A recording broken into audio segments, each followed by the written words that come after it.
Hi, everyone. This is Arena McWilliam Lopez, and I'm joined here by Lisa Labella, a local school adjustment counselor. Lisa, thank you so much for joining us. We're really interested to hear about your perspective as we get into the back to school season. Tell us, first of all, what does that look like, especially in your role as a school adjustment counselor?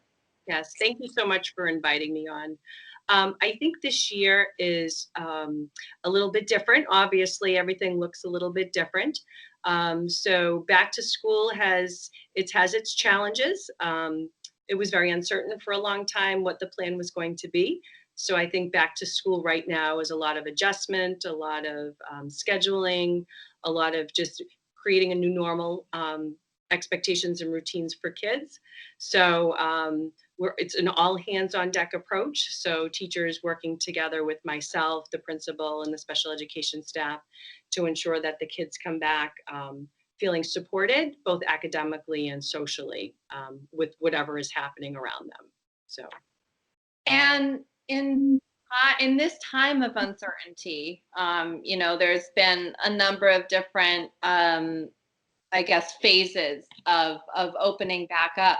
What has been the reaction that you're seeing, or some of the reactions that stand out to you from students?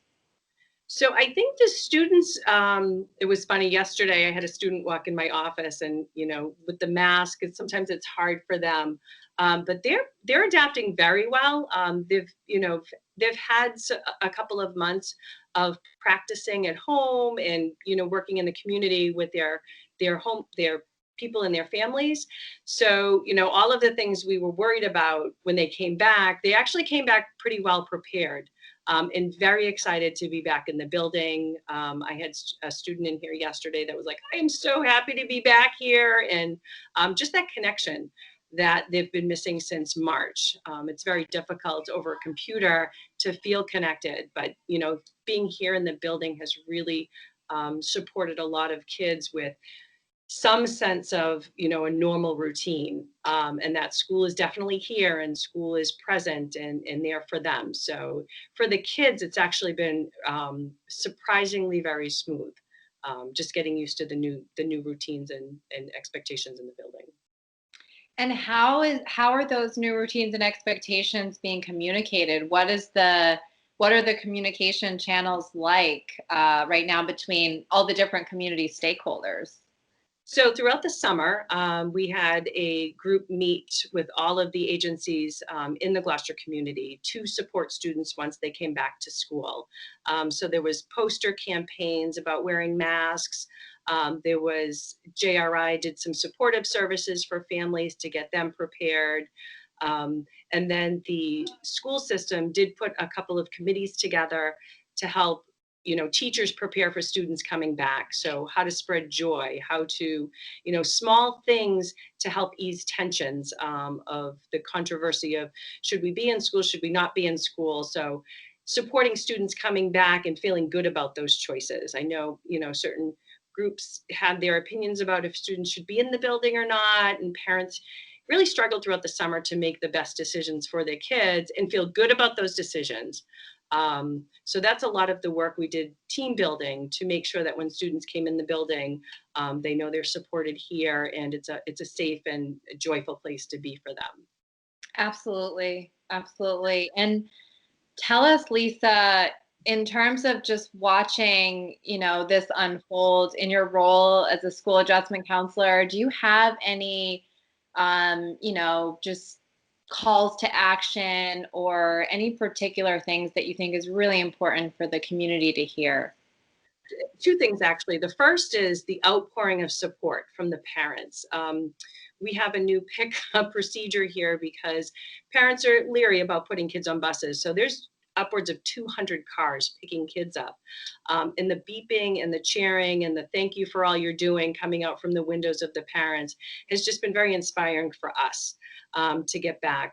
But also for the kids to come in and just feel like they're gaining some skills, some real life skills of resilience and grit. And, this has been a tough situation for a lot of families.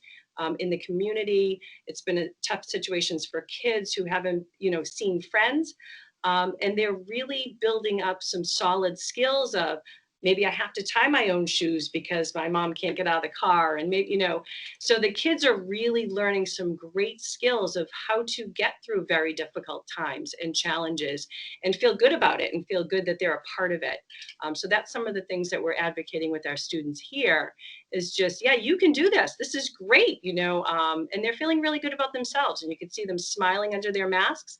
I always know what they are. Their little eyes are smiling. So I've been super impressed with both of the kids and the community, as well as the teachers, all just coming together to make it happen.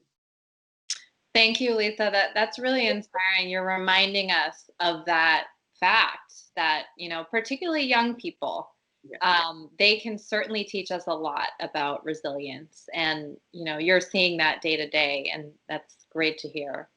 Thank you so absolutely. much for joining us. If Thank there's you. anything else you would like to share in terms of just any stories or spots of light, inspiring stories that you're seeing, we're happy to hear it. Anything else that you want to share? Well, I was going to say a lot of people coming together delivering lunches. I think Gloucester as a community just did a really great job supporting kids. Every kid is entitled to a free lunch and a free breakfast right now. Just a whole lot of coming together to problem solve and to reach out. And I think as a community, I have been impressed as a teacher here. I originally came from New Hampshire.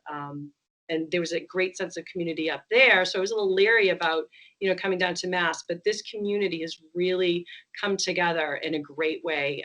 And the teaching staff has been wonderful to work with. Thank you, Lisa. Thanks for joining 1623 Studios. Thank you so much for having me.